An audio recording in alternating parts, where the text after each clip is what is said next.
What's that? I mean, you got to be doing this one first anyway, so. We must have to fix that. What do you mean? I'm sorry, I didn't hear you. Since 26 is the only one missing, they can start now. Yeah, Sergeant Gomez is the one going to be doing it. Oh, I already let him know. So Brownell's going to be doing Spanish. Oh, wait, that's a... Wait, some gun is coming out of his office? Yeah.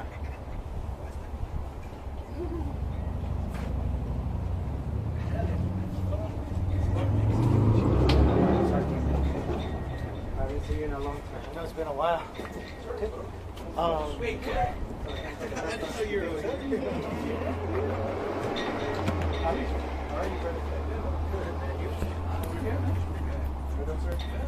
Hey, Ben, sir. Hey, Ben. Good to see you.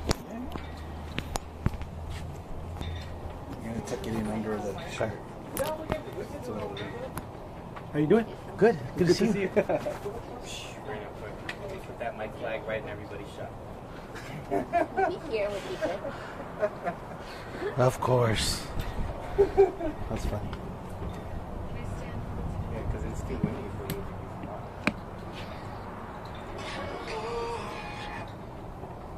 Jamming.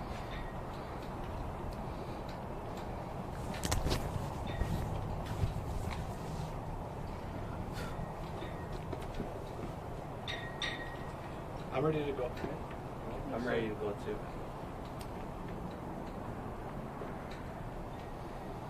Rolling. Everyone's good? Good afternoon. I'm Sgt Robert Gomez, Public Information Officer with the El Paso Police Department. We've received a lot of requests for interviews reference the community briefs that we have been releasing. We released one on an officer-involved shooting, and just recently we released a video on the in-custody death. Just to give you some history on these briefs, these are a long time in the making. This started years ago with Chief Allen, and we've been trying to develop a way of informing the public timely, accurately, and to give the public a snapshot or a view of what officers are doing out in the streets. It wasn't until we obtained body cam footage that we were able to tell a proper story and give the proper reference to the community, and hence you're seeing the results of those efforts. The community briefs will continue, and they will continue, and our goal is to give the community context, to be transparent, and to have the community see firsthand what these incidents are all about. By no means do these videos replace an investigation. They're in no way a replacement. We draw no conclusions on these videos. They are merely to give context and awareness to the public. The investigations run their course as they normally do, and upon those conclusions of the independent and local investigations, we will make conclusions. But until then, this is just a way of keeping the community informed.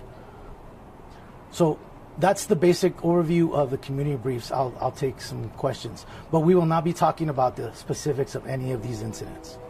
How do you decide which body camera footage you decide to release or not?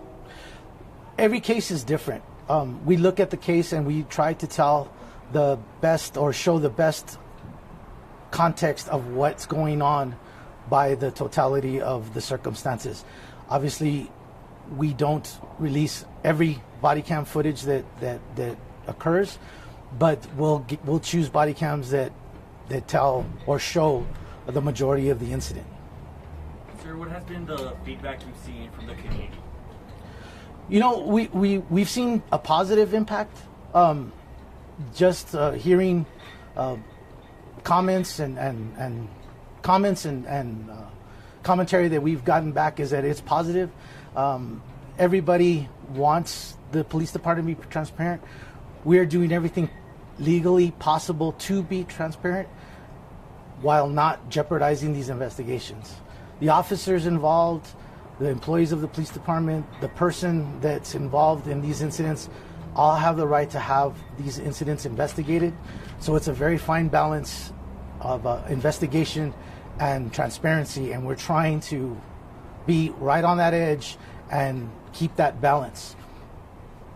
Can you comment on the use of force that we saw in the video? No, ma'am. Like I said earlier, we are not going to speak of the actual videos. We are just talking of the reasoning for the videos and the process that we are going through in making these videos. Why share some specific videos when there's still an investigation going on? Like share the videos before the investigation is complete. These investigations at times can take up to 2 years. We know that is a long time for the public to see what occurred. Like I said, these are not part of the investigation. These are merely to give the community context and insight to what's happening and not have to wait 2 years.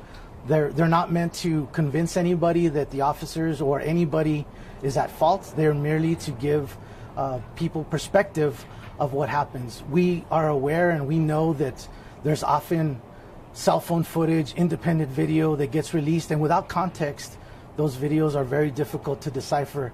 And we don't want people jumping to conclusions. So we're trying to give people an accurate representation of what happens so they can draw their own conclusions. We would hope until the investigation is complete, but we know that that's not possible. So that's why we chose to release them prior to the investigations being concluded.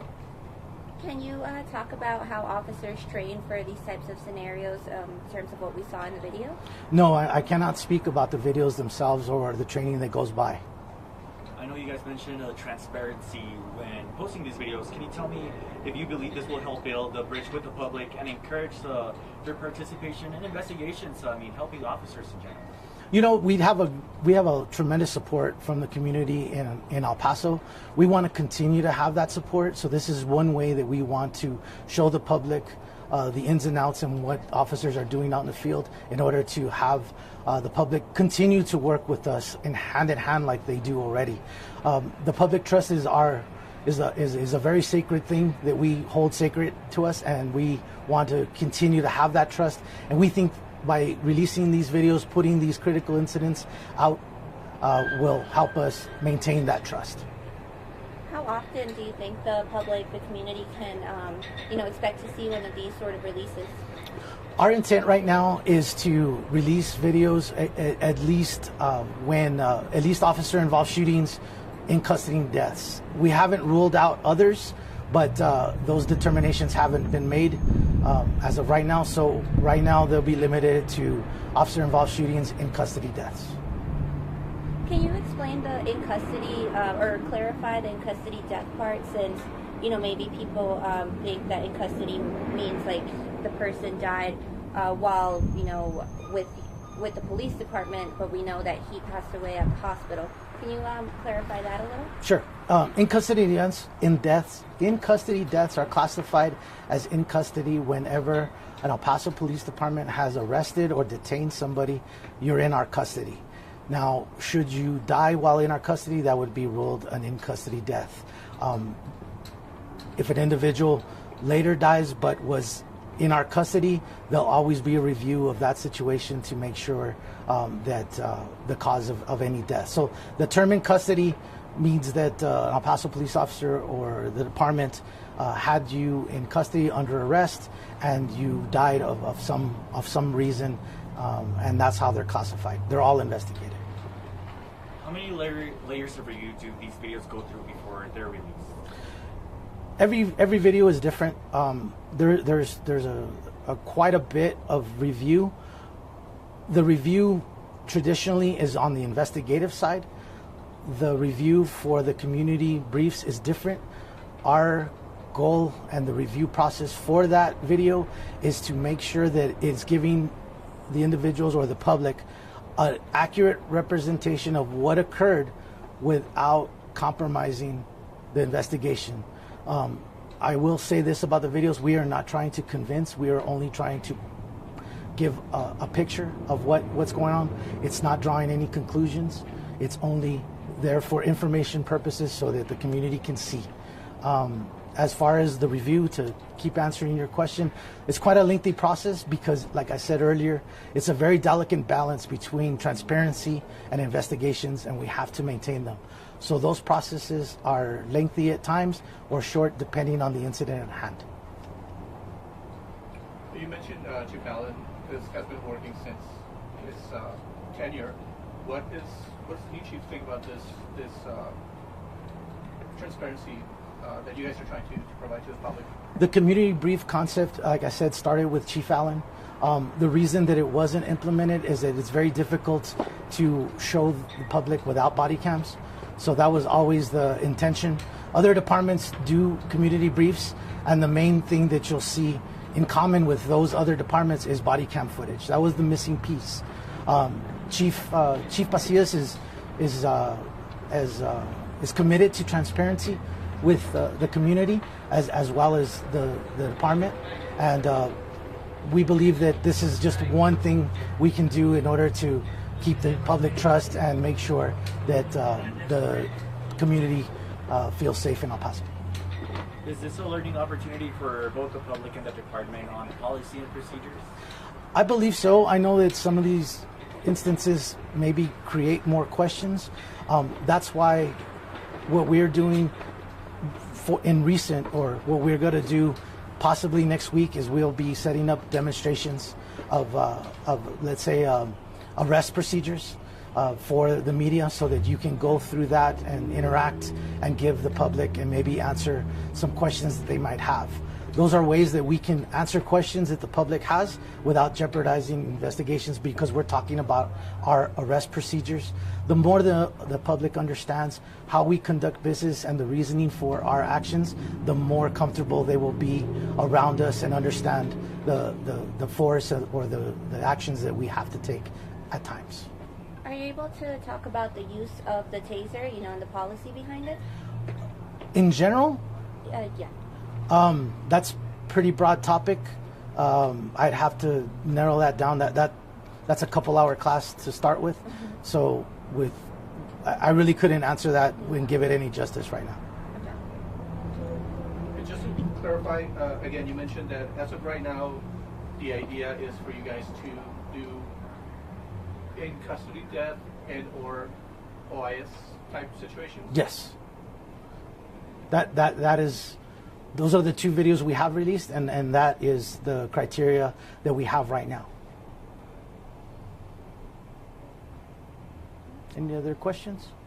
When any possibility, we kind of touched on it, of that criteria opening up, to other sorts of incidents? We're not close to any. We're not close to any review of any. The only thing that we have to do is these videos are going to be reserved for the most serious incidents. Right now, the most serious are when somebody dies in our custody, and when an officer has to use deadly force and someone dies. Those are high priorities.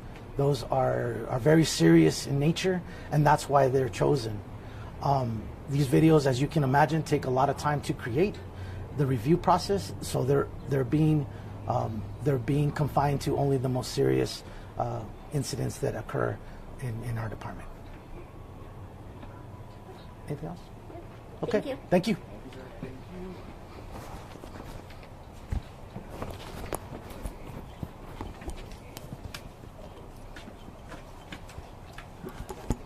You guys are getting good, man.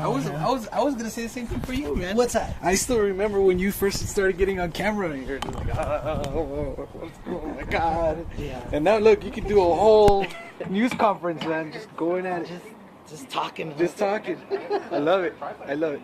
That's good. You didn't look nervous to me. Yeah. No, not at all. No, you've been like that for a while. Like, Oh. like you feel hope so. comfortable. Yeah. Yeah. But I remember when you first started. It's cool to see the progress. It's only been 10 years, so. Has it been that long? 2015? So 10 years wow. next year? All right. Are you able to tell me what medicine that person was administered, like in the video when you hear it? No, I can't speak at all about that video at all. Okay. I know, sorry if my No, questions were kind of like... I understand you gotta ask, but like I said in the video, We're not trying to explain. We're trying to show. And the explanation comes when the investigations are complete. 'Cause we have to